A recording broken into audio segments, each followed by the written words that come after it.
Hello student, welcome to my channel. आज हम पढ़ने वाले हैं NIOS class +2 lesson 20।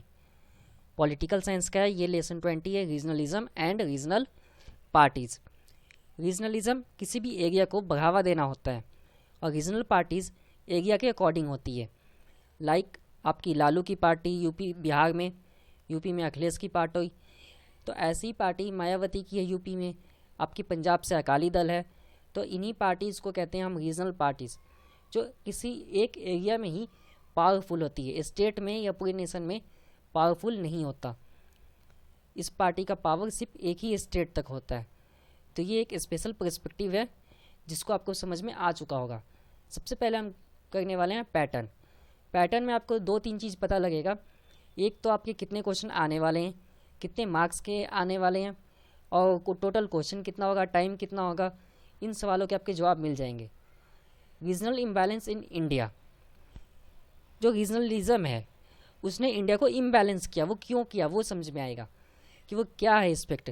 Contribute to growth of regionalism,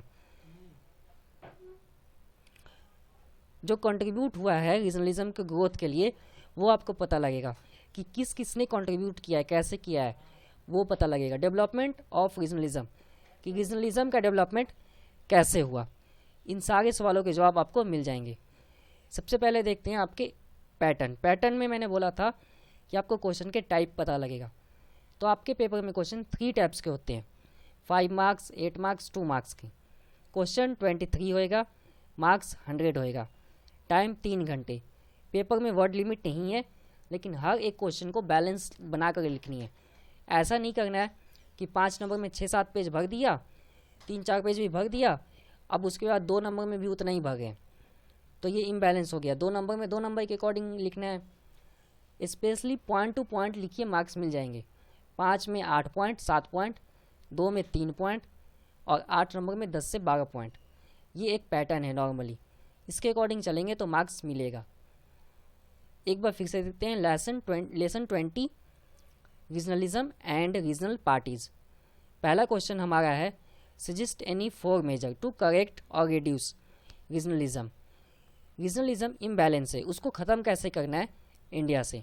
imbalance को नॉर्मल लेके आना है कि ये रीजनलिज्म एक तरह ख़त्म ही हो जाए। क्वेश्चन 8 मार्क्स में है, 2017 में आया हुआ है। सेम क्वेश्चन 15 में भी आया था, तो 2 साल के गैपिंग पे क्वेश्चन आया हुआ है। इसमें आपको बस यहीं से पता लग जाएगा imbalance, regionalism, regional imbalance, same word यहाँ भी है। तो ऐसे आप क्वेश्चन को कैच कर सकते हैं, जैसे आपको लिखने में समझने में थोड़ी हेल्प हो जाएगी कि आपको पॉइंट क्या लिखना है यहाँ पे। और दोनों के आंसर सेम है। Regional imbalance has been an important aspect of Indian politics. Regional imbalance जो है वो इंडियन पॉलिटिक्स का इम्पॉर्टेंट पॉइंट है। कैसे? अगर रीजनल इम्बैलेंस नहीं होएगा तो पॉलिटिक्स जो होगी वो अच्छे से नहीं हो पाएगी, क्योंकि पॉलिटिशियन ही रीजनलिज्म को बढ़ावा देते हैं।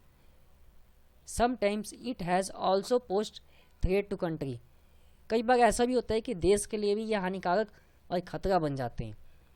Therefore it is necessary to take a step to reduce this tendency. हमें इसको हटाने के लिए कदम उठाने चाहिए, ये होना चाहिए कि ये हट जाए। Some such measure can be promote equal development, आपको ये प्रमोट करना चाहिए इक्वल डेवलपमेंट। निगलेक्ट करना चाहिए किसे? रीजनलिज्म को।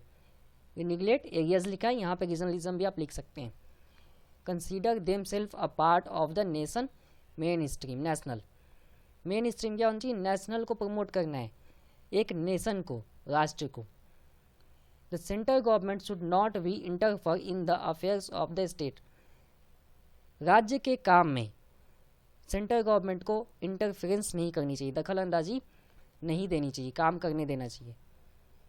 अब अगर प्रॉब्लम आती है, the problem of the people should be solve in a peaceful, अगर प्रॉब्लम क्रिएट होता है तो उसे पीसफुल तरीके से हैंडल करना चाहिए। Politician should not be allow this miss use, ऐसे टॉपिक्स का मिस यूज पॉलिटिशियन को नहीं करना चाहिए। अगर नहीं करेंगे तो रीजनल डिमांड जो है वो ख़त्म हो जाएगा, वो इशू ही हट जाएगा। Apart from issue of national importance state should be allowed to do their work independently. अगर ये सबसे इम्पॉर्टेंट ये होना चाहिए एक नेशनल में कि वर्क इंडिपेंडेंटली हो, स्वतंत्र तरीके से काम हो। अगर ये नहीं होगा तो प्रॉब्लम क्रिएट होएगा। लास्ट में आपको सीधा ही बोला गया, हम रीजनलिज्म का वेलकम करते हैं, लेकिन पॉजिटिव रीजनलिज्म का, किसी पॉलिटिकल का या कम्युनलिज्म बेसिस पर रीजनलिज्म नहीं होना चाहिए, ये ध्यान में हो। It is the worst mentioning here that positive regionalism is welcome, promote brotherhood and share on the basis of joint language, region and historic background। हम प्रमोट करते हैं लैंग्वेज का, रिलीजन का यानी धर्म का, हिस्टोरिक बैकग्राउंड जो इंडिया का उसको हम प्रमोट करते हैं। जैसे कि हर स्टेट में कोई ना कोई राजा महाराजा थे, उनकी कुछ स्पेसिफिक चीज़ें हैं तो हम इसे प्रमोट कर सकते हैं। लैंग्वेज है उसे भी प्रमोट कर सकते हैं, धर्म है उसे भी प्रमोट कर सकते हैं, बट हम पॉजिटिव बेसिस पे प्रमोट करेंगे। ये रूल्स है तो बैलेंस हो जाएगा, इम्बैलेंस रिड्यूस हो जाएगा। अब यहाँ पे आपसे बोला गया second question, contribute to the growth of regionalism. यही हमने बोला था स्टार्टिंग में, पैटर्न बोला, पैटर्न हो गया। आपका इम्बैलेंस बोला, इम्बैलेंस कंप्लीट कर दिया, ठीक कर दिया उसे। लास्ट है growth of regionalism. Analyse any 4 factor that have contributed to the growth of regionalism. 8 marks में 2016 में आया हुआ है answer. Several factor have contribute to the growth of regionalism in India. कई सारे आपके फैक्टर हैं ग्रोथ होने के रीजनलिज्म के, पर हम स्टार्ट करते हैं specially regionalism first appeared as a reaction against the national government. जो पहला है वो स्पेशली नेशनल गवर्नमेंट के अकॉर्डिंग ही है। अब नेशनली गवर्नमेंट स्टेट के काम में आता है, वो स्टेट को बढ़ावा देगा, लैंग्वेज को बढ़ावा देगा, तो ये सब सबसे बेसिक है। अब यहाँ पे आपसे एक चीज़ दी गई है, ध्यान से समझ।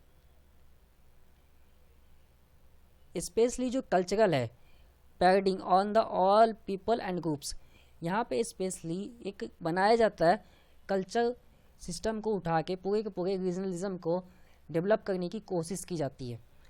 The constant disregarded of one area और the region by the other ruling parties. ये तो बिल्कुल नॉर्मल बात है। एक एरिया दूसरे एरिया को नीचा दिखाने की कोशिश करता है, एक एडमिनिस्ट्रेटिव दूसरे एडमिनिस्ट्रेटिव को नीचा दिखाता, अपने काम को बेस्ट कहता है। Centring of the administrative and political power in the one place led to the demand of decentralise power. यहाँ पे सिचुएशन ये है कि सेंटर अपने आप को कई बार ऐसी सिचुएशन क्रिएट करता है कि वो डिसेंट्रलाइज बन जाता है। कि डिसेंट्रलाइज का मतलब सेंटर किसी एक ही स्टेट को सपोर्ट करने लगे, एक ही स्टेट के पक्ष में बात करें, तो ऐसी सिचुएशन डिसेंट्रलाइज होगी और रीजनलिज्म का सबसे बिगेस्ट फैक्टर भी बन जाएगा। थर्ड हमारा पॉइंट है the desire of the various unit of India federal system to maintain their sub culture area and to have great degree of self. यहाँ पे यही बोला कि जो फेडरल सिस्टम है उसको मेंटेन करना है, सब कल्चर एरिया उसको भी आपने मेंटेन ही करनी है। और then governance has promote regionalism, और उसके अकॉर्डिंग भी जो गवर्नेंस है वो प्रमोट करते हैं किसको, रीजनलिज्म को। राइजिंग बढ़ावा देते हैं, क्यों बढ़ावा देते हैं, ग्रेट ऑटोनॉमी। यहाँ पे आपको बोला जा रहा है कि बढ़ावा तो मिलता है, इसका एक ही रीज़न है, बेनिफिट लेने के लिए, पॉलिटिकल पार्टी अपना बेनिफिट ले सके, सिस्टम का बेनिफिट हो सके, इसीलिए।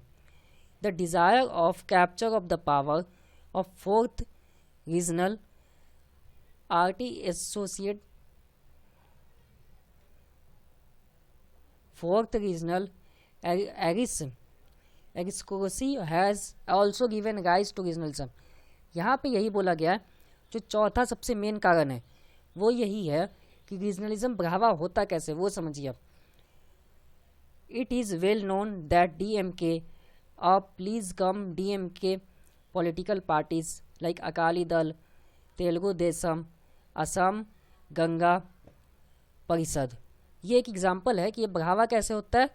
ये बढ़ावा होता है आपकी पार्टियों के कारण। जो हर एक स्टेट में एक रीजनल पार्टी है, वही सबसे ज़्यादा प्रमोट कर देते हैं किसको, रीजनलिज्म को, और सबसे बिगेस्ट फैक्टर है। अगर प्रमोट ही ना हो तो आपका बिगेस्ट फैक्टर दिखेगा भी नहीं। The interaction between the force of fifth modernisation and the participation of the common people has also contribute to increase regionalism in India। यहाँ पे क्या होता है, इंटरेक्शन की जाती है, फोर्स दी जाती है किसको, मॉडर्नाइजेशन को, और इस पार्टिसिपेशन करवा ली जाती है कॉमन पीपल को, ताकि रीजनलिज्म बढ़ावा हो सके। ये एक सबसे बिगेस्ट फैक्टर था। तो आपका ये फिफ्थ फैक्टर है।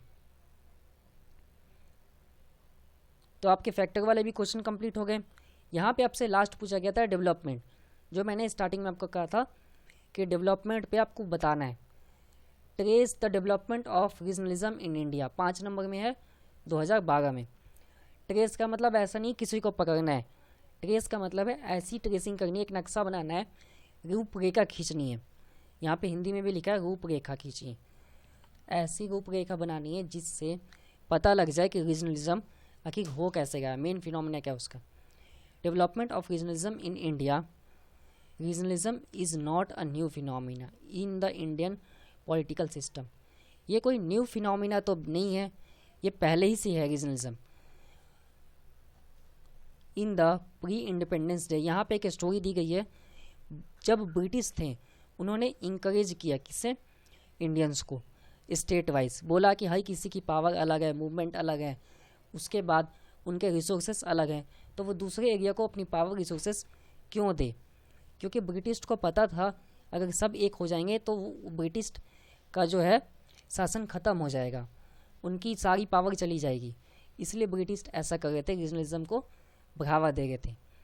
जब ब्रिटिश चले गए, जब इंडिया इंडिपेंडेंस हो गया, तब भी रीजनलिज्म नहीं किया। क्यों नहीं किया? The leaders wanted to achieve the objects by starting single citizenship among the people. यहाँ पे मांग होने लगी सिंगल सिटीजनशिप, एक देश है तो यहाँ पे सही डिसीजन था, एक देश है तो भाई एक ही नागरिकता होनी चाहिए। ऐसा नहीं कि एक व्यक्ति है उसके 3 स्टेट से वोटर कार्ड बने हुए हैं, तो ये तो गलत हो गया ना। एक व्यक्ति है तो एक ही नागरिकता होनी चाहिए, एक ही सिटीजनशिप होनी चाहिए, सिंगल सिटीजनशिप होनी चाहिए। तो इसको सबसे पहले सॉल्व किया गया ताकि रीजनलिज्म को एंड किया जा सके, बट फिर भी ऐसा नहीं हुआ। For the purpose of emphasis was given to form a unified judicial system, all India service and a strong central government। ये पर्पस था कि यूनिफाइड जुडिकल सिस्टम बनाना है, ऑल इंडिया सर्विस बनाना है, स्ट्रॉन्ग सेंट्रल गवर्नमेंट बनाना है। इसलिए single citizenship की मांग की गई ताकि ये पावरफुल होगा तो रीजनलिज्म अगर आया भी तो प्रॉब्लम नहीं क्रिएट होएगा। But with the view of beginning a large country, cultural regionalism soon started appearing in India। The first manifestation of regionalism was in the form a demand for recognize of state। तो बाकी problem तो solve कर ली गई थी, फिर problem create कैसे हुआ? Regional parties से। ना रीजनल पार्टीज अपना दिखाती रूप और ना ही प्रॉब्लम क्रिएट होता। सबको लगा प्रॉब्लम सॉल्व हो गया है, लेकिन डीएमके पार्टी जीत गई कांग्रेस के होते हुए भी, क्योंकि कांग्रेस नेशनल पार्टी थी और डीएमके आपकी रीजनल पार्टीज। तो तमिलनाडु से वो जीत गई 1960 में। प्रॉब्लम फिर भी ख़त्म नहीं हुआ, पंजाब से अकाली दल जीत गया। ऐसे ही कई स्टेट से कांग्रेस हारा। तब कांग्रेस को समझ में आया कि रीजनलिज्म है, ख़त्म तो हुआ ही नहीं है। तो ये एक बिगेस्ट प्रॉब्लम थी। तो आप समझ चुके होंगे कि डेवलपमेंट कैसे हुआ। पॉलिटिकल पार्टीज़ ने ही डेवलप किए, किसके लिए? अपने बेनिफिट के लिए। आपका ऑलरेडी चैप्टर कंप्लीट है, समझ में आया है तो चैनल को सब्सक्राइब कीजिए, लाइक कीजिए, शेयर कीजिए। अगर आपके फिर भी कोई डाउट्स रह जाएं कि नहीं कोई डाउट्स में रह गए, कोई वर्ड समझ में नहीं आया, या आपके पास कोई टर्म्स है जो नहीं पता है आपको इसी टॉपिक से रिलेटेड, तो आप कमेंट करके बता सकते हैं, या किसी और सब्जेक्ट पे आपको क्वेश्चन है तो वो भी बता सकते हैं। धन्यवाद, अगले वीडियो में मिलेंगे।